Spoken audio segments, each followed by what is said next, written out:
The Aston Martin arrived on a Thursday morning, hauled in on a flatbed from somewhere outside Calgary. Whoever sent it hadn't called ahead. Shepard Dawes was under a '98 Silverado when he heard the truck back in. He slid out from under the chassis, wiped his hands on the rag tucked into his belt, and stood there squinting at the flatbed through the open bay door. The car on it was a Vantage, maybe 2019, midnight blue, the kind of color that looked almost black in shadow. It was beautiful in the way that certain things are beautiful when they've been kept away from ordinary life long enough. The woman who stepped out of the accompanying black SUV was not from Millhaven. That much was clear before she'd taken 3 steps. She wore a coat that probably cost more than Shepard's monthly mortgage payment, and she moved through the gravel lot like someone accustomed to surfaces that didn't push back. Her name, she said, was Adeline Croft. She was the regional director of something in Toronto. She was in the area because her company had acquired a facility 2 hours north. She had driven the Vantage out from the city 2 weeks ago, and it had died on the highway near Red Deer. She had it towed to an authorized dealership in Calgary. They'd had it for 11 days. She had paid them close to $40,000. The car still did not start. Shepard listened to all of this with his arms crossed and said, "What did they tell you was wrong with it?" First they said it was the battery management system, then the fuel delivery module, then something about a software calibration that needed to be reset. She paused. Then they said they'd need to order a part from England. Did the part come? It came. They installed it. Still nothing. He looked at the car. Has it started at all since it died on the highway? Once. For about 40 seconds. At the dealership, 2 days after they got it, then it cut out and hasn't run since. Shepard nodded slowly.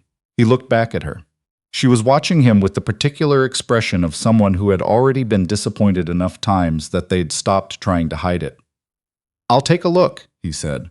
She reached into her bag. "I can pay whatever your rate. I haven't agreed to fix it yet," he said, not unkindly, just clearly. "I said I'd take a look."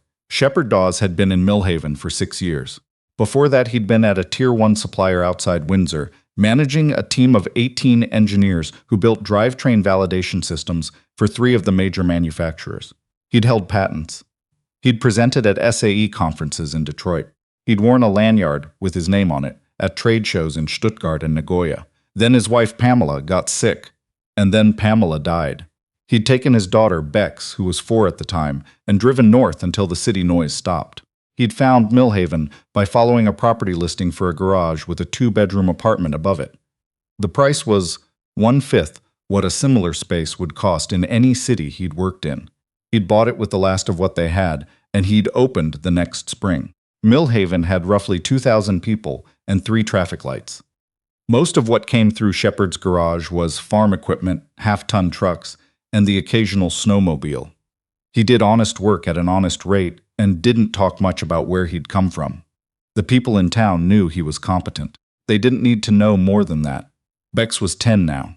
She did her homework at the steel workbench near the back of the bay on weekday afternoons. She had a particular fondness for apple juice boxes and highly specific opinions about which podcasts were worth listening to.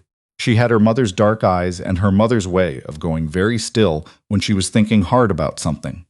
She was at school when the Aston Martin arrived. Shepard was glad for that. He didn't want her to see the way Adeline Croft looked around the garage, not with contempt exactly, but with the reflexive assessment of someone calculating whether a place was adequate before deciding to trust it. He recognized that look. He'd seen it in boardrooms. In it lived the quiet, automatic assumption that the quality of a place said something definitive about the quality of its people. He let it go. He'd learned to let it go. He spent the first hour not touching the car at all. He read through the documentation Adeline had brought, 42 pages of service records from the Calgary dealership, printed on their letterhead, detailing every diagnosis, every part ordered, every test run. He sat on his rolling stool with a cup of coffee going cold beside him, and he read each page twice. By the time he finished, he had circled 4 things in pencil. "Can I ask you something?" he said. Adeline was sitting in the waiting area, which was really just 2 chairs and a side table with a lamp, with her laptop open. She looked up. "When it died on the highway," he said, "what was the weather like?" She thought about it. Cold. It had been cold for a few days. That night was probably -20 something. Was the car garaged in Calgary? The dealership has an indoor service bay. Yes. And the one time it started, the 40 seconds, was that indoors too? Yes. He nodded and looked back at the car. What are you thinking? She asked. I'm not thinking anything yet, he said. I'm ruling things out. She watched him for a moment. The lead technician in Calgary told me there was nothing more they could do without the manufacturer's diagnostic override codes. He said only Aston Martin's factory team could access that level of the system. That may be true, Shepard said, without looking up. He said no independent shop would have the tools to diagnose it properly. Shepard picked up his pencil and made another mark on the page. He may have been right about that too. A beat of silence. But you're going to try anyway, she said. It wasn't quite a question. I'm going to look, he said. That's all I said I'd do. He found it on the second day. Not because he had equipment the Calgary dealership didn't have. Not because he had access to some proprietary system or secret knowledge that other technicians lacked. He found it because of a habit Pamela had once called his best and most irritating quality. He did not skip steps. The Calgary records showed they had tested the fuel system, the ignition modules, the battery cells, the BMS calibration, and the ECU communication bus. Pages of tests competently run. What the records did not show, what Shepard had circled on page 11 and again on page 34, was any physical inspection of the primary wiring harness running between the high-voltage battery and the power distribution unit. It was not a glamorous thing to check. It was, in fact, the most basic thing to check. But it was also the kind of thing that got skipped when a technician was already committed to a more complex diagnosis. When expensive parts had already been ordered, when the organizational pressure was to find a solution that justified the bill that had already been run up. The harness had a microfracture in the outer sheath at a bend point near the firewall. In warm conditions, indoors heated bay, the copper inside expanded just enough to maintain contact. In cold, it contracted. The gap that opened up was less than 0.5 millimeter. It was invisible to a visual scan from 2 feet away. You had to get your hands on it. You had to run your fingers along the whole length, section by section, in proper light, not assuming the answer before you'd finished asking the question. Shepard found it by touch. He sat back on his heels and looked at it for a while. Then he went and got his coffee, still cold, and drank it standing beside the car, thinking. The repair itself was not complicated.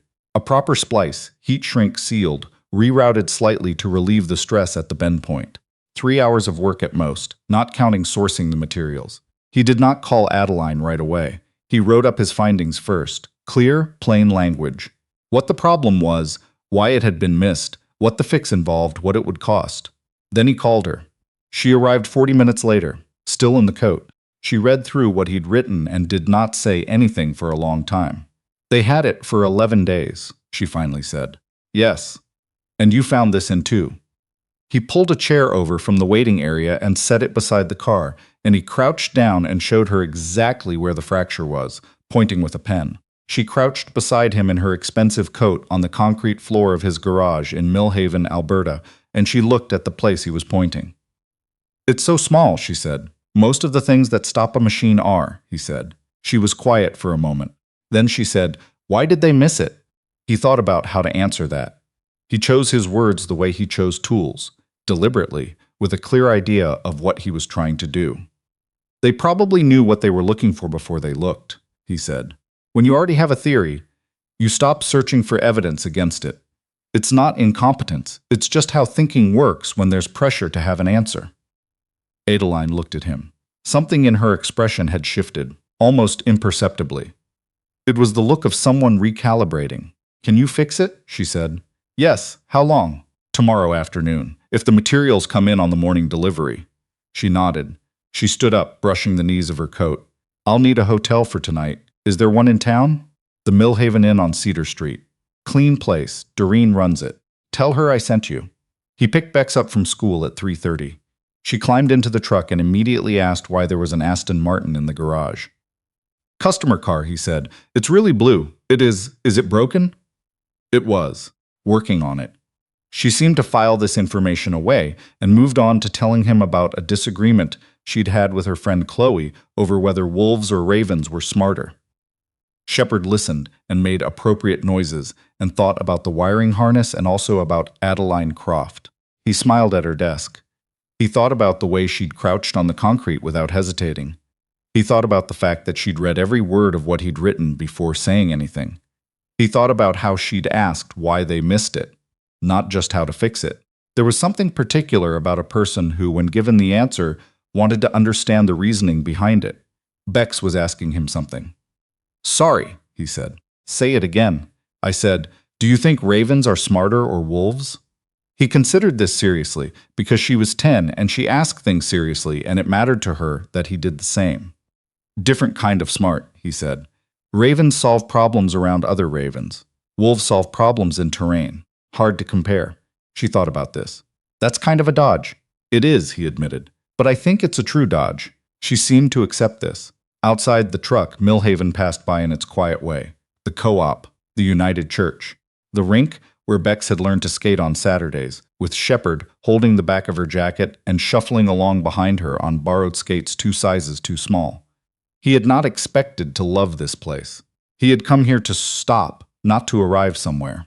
And somewhere along the way, it had become the thing it was, which was home, in whatever imperfect, stitched-together sense that word could hold. Adeline came by that evening. She hadn't called ahead. He was on the porch after dinner, drinking tea, watching the neighbor's dog investigate a snowbank with methodical suspicion. Bex was inside, doing something on her tablet. Adeline parked the rental at the curb and walked up the front path. She was still in the coat. She was carrying a paper bag from the diner on Main Street. "I brought pie," she said. "The woman at the hotel told me the diner had good pie. I wasn't sure if that was true or just optimistic." Shepard looked at the bag. "Doreen tells everyone the pie is good because her cousin bakes it and she feels a responsibility." "Is it good?" "It's good enough." There was a pause. She held up the bag slightly, a question without words. He held the door. They sat at the kitchen table. Bex came down from her room because she smelled the pie, which was lemon, and sat with them while she ate her slice, studying Adeline with the frank assessment of a child who had not yet learned to hide curiosity. "Do you live in a city?" Bex asked. "Toronto," Adeline said. "I've been to Toronto. We went when I was little. I don't really remember it." "It's loud," Adeline said, "and there's a lot of it. Do you like it?" Adeline seemed to actually consider this. "I'm used to it," she said. "That's probably not the same thing." Bex appeared to find this answer satisfying. She ate the rest of her pie and said goodnight with genuine good manners. She had genuine good manners, unprompted, which Shepard considered one of the more surprising things he'd managed, and went back upstairs. In the kitchen after, the quiet was easy in the way that quiet, sometimes unexpectedly, is between two people who have nothing they need to perform for each other. "She's sharp," Adeline said. "She is? You're raising her alone?" "Yes." She didn't push further. He appreciated that. "I owe you an apology," she said then, not as a statement that required build-up. He waited. "When I got here, I looked at your garage and I made a judgment." She said it plainly, the way she'd read his findings, without flinching. "I've been doing this work long enough that I should know better than to do that, and I did it anyway." Shepard wrapped both hands around his mug. "I've been in rooms where a lot of people made that judgment," he said. "It stops mattering after a while. That doesn't make it right." "No," he agreed. "It doesn't." Another pause. Through the window, the neighbor's dog had concluded its investigations of the snowbank and was trotting home with an air of professional satisfaction. "Where were you before here?" she asked. He told her. "Not all of it, but enough. Windsor, the patents, the team, Pamela, the drive north, the listing for a garage with an apartment above it." She listened in the way that competent people sometimes listen, without waiting for her turn to speak. "Do you miss it?" she asked. "The engineering work." He thought about it. The honest answer was that he missed certain things and not others. He missed the moment of understanding, when a system that had been opaque became clear. He did not miss the meetings. He did not miss the conference lanyards or the pressure to have an answer before he'd finished asking the question. "I still do the engineering work," he said. "It just smells like motor oil now." She smiled at that. It was the first full smile he'd seen from her, and it changed her face considerably. The materials arrived on the morning truck. Shepard had the car on the hoist by 8.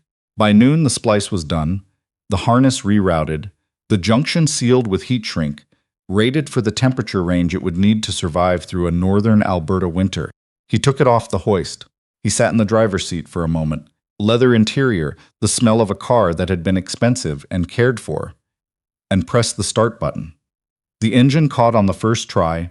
It idled with the low, clean sound of a well-built machine doing what it was built to do. He sat there and let it run for a few minutes, watching the gauges. Everything was where it should be.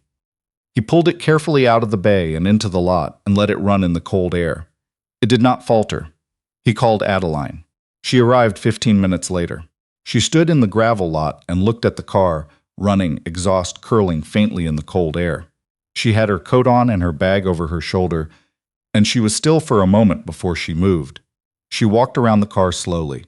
She opened the door and looked inside. She stood there with her hand on the roof, and Shepard watched her from the bay door. Then she got in. She sat in the driver's seat. She didn't start moving right away. She just sat in it, in the running car, in the parking lot of a small garage, in a town of 2,000 people. And it looked like the particular exhale of someone who'd been holding their breath for longer than they'd realized. She got out and came over to him. "Thank you," she said. "You're welcome." She looked at him. "The invoice. It's on the counter inside." They went in. She looked at the number. She looked up at him. "This is," she started. "My rate," he said, "Shepard." She said his name the way you say a name when you need someone to actually hear you. "They charged me $40,000 and didn't fix it. You charged me $800 and did. I'd like to pay you a fair amount for what you actually did." $800 is a fair amount for 3 hours of labor and materials, he said. "That's what it cost." She was quiet for a moment. "You know that's not how most people would handle this." "Probably not." Another pause. She looked out at the car through the glass of the bay door. Then she said, "I run a facility acquisition team. We're going to be in this region for at least 2 years, probably longer. Our equipment fleet is not small." She paused. "Would you be open to a service contract? Official. Proper rate, not your bottom line rate, a fair commercial rate." He considered this. "Depends on the work," he said. "Depends on a lot of things," she agreed. "But would you be open to a conversation?" "Yes," he said. "I'd be open to a conversation." She left that afternoon. She drove out herself, no flatbed. The Vantage, pulling smooth and quiet out of the lot and onto Cedar Street and then gone around the corner. Bex was home by then, sitting at the workbench with her homework. She watched the car go. "Did you fix it?" she asked. "Yes." "What was wrong with it?" He sat down on the stool beside her and thought about how to explain it to a 10-year-old. "There was a wire," he said. "That was fine most of the time, but in the cold it would pull apart just a little bit. Not enough to see. Just enough to make the whole car stop." How did they miss it? He looked at her. Dark eyes, her mother's. Already thinking hard about the answer before he gave it. "They were looking for something complicated," he said. "So they kept looking for something complicated.